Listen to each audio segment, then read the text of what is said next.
në podium liderin e opozitës, kryetarin Sali Berisha.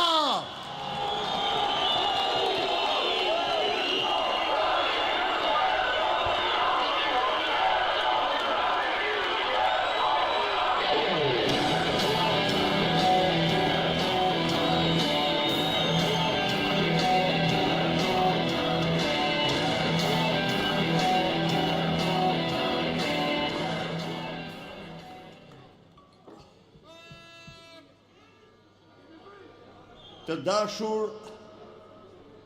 qytetare dhe qytetarë të Tiranës dhe mbarë Shqipërisë, opozitare dhe opozitarë, demokrate e demokrat, kudo që jeni, në këtë shesh, në katër anë të vendit dhe jashtë tij, të nderuar deputet, drejtues Partisë Demokratike, drejtues të forcave politike aleate, përshëndetjen më të përzemërta, ju, misionarëve të pamposhtur të Shqipërisë, ju që mblidhi sot në një nga ditët më të shënuara të historisë tonë kombëtare, 20 shkurti, është dita në të cilën 35 vite më parë, dhjetra mira, qindra mira qytetarë, të mbledhur në qytetin studentëve në mbështetje të greves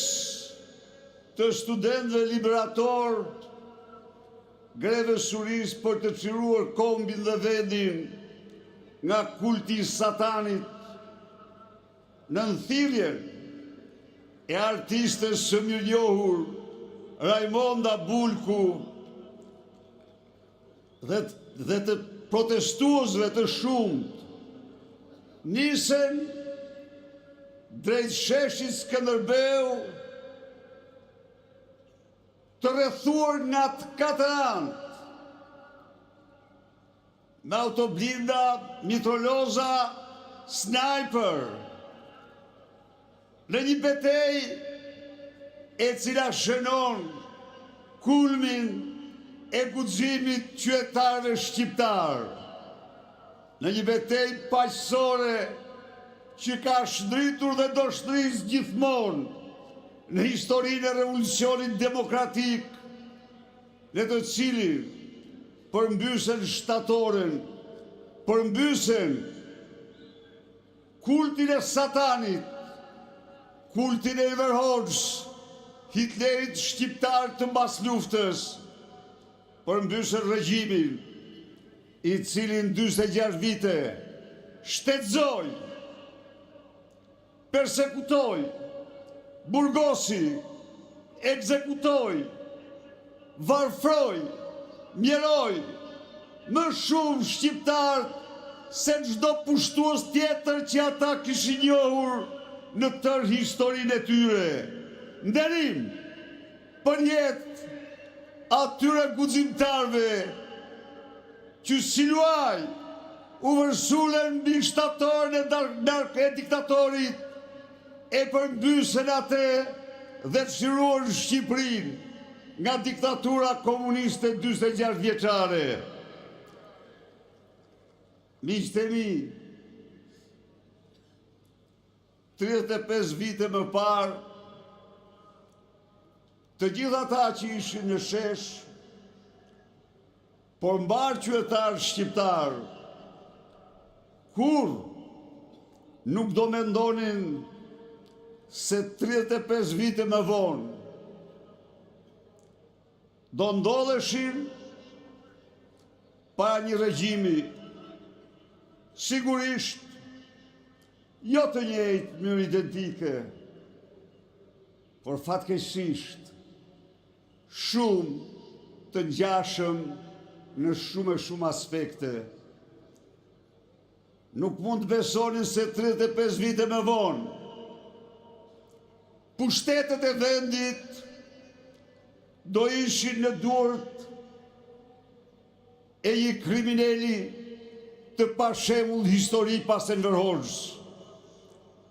Pushtetet e vendit do ishin në Durrës e një tradhtari që do të nxjerrë gjithmonë historinë kombëtare për aktet e tij të tradhtisë ndaj kombit dhe vendit. Do ishin në Durrës të një njeriu që do plaçkiste Shqipërinë sa askush tjetër në tërë historinë e tij. 35 vite më parë, ata qindra mijëra burra dhe gra që kaluan bllokimin, kaluan autoblindat, snajpert, mitrolozat, për votë të lirë, për diteti njerëzor, nuk mund besonin kur se 35 vite më vonë, përsëri do rikthej farsa zgjedhore e atij që përbysën. E vërteta është se ne ndërojmë sot këtë datë me ndjenjë e mirëjojës më të thellë, por dhe me frymëzimin më të madh, me zotimin tonë para shqiptarëve, se Edi Rama do t'i ketë kohrat e numëruara. Të dashur miq, vlezër, i ndezim dritat, përshëndesim Të edhe dashur liderin e miq. opozitës. Dritat e telefonit ju lutem, që të përshëndesim edhe liderin e satani opozitës. shqiptarëve Enver Hoxha, siç dihet, vdiq në vitin 1985. Por e vërteta është se ai, diktatura e tij, vazhduan sundimin fuqiplot, gjerditën që ne shembëm shtatorën e tij, kultin makabër të Enver Hoxhës që kishte pushtuar shpirtrat e shqiptarëve. Një lloj sot Edi Rama është një kufon politike, është një kalmësir politike, i damkosur, i deskritur, i tmerrur, por prap se prap, një lloj si shtatorja e Enver Hoxhës do mbetet në zyrë, përsa kone nuk do të tërheqim prej saj, si që tërhoqe matën e tij shpirtëror 35 vite më parë. Miq,